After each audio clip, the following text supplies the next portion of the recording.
Dhulhijja, siku 10 za mfungo 3. Kwa nini? Yatosha kwamba ni siku tukufu kuwa Allah ameapa na siku hizi.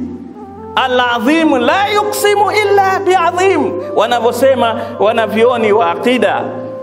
Yule mtukufu haapi ila kwa kitu kitukufu. Allah kaapa wal fajri wa layalin ashr. Kule kuwa ameapa na siku hizi ni kwamba hizi ni siku bora, kwa sababu aliyeapia si wewe ambaye huapa uongo mara 100 kwa siku. Ni Allah ndiye ameziapia siku hizi. Wal fajri, akaapa na swala ya alfajiri. Ukiambiwa Allah ameanza kuapa wal fajri, hebu jiulize wewe, ni alfajiri ngapi hukupita? Allah kuapia kwamba hapa na hapa kuna kheri kwako, wewe unakipuza kiapo cha Allah. Kuna mtu hapa.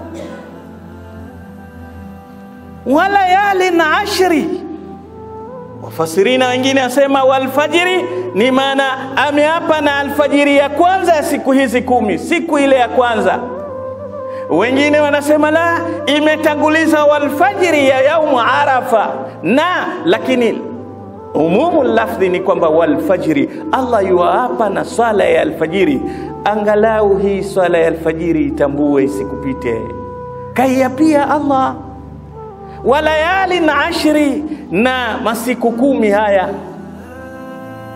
Mtume Muhammad sallallahu alaihi wasallam asema ma min ayamin al-amalu salihu fiha ahabbu ila Allah min hadhihi al-ayyam.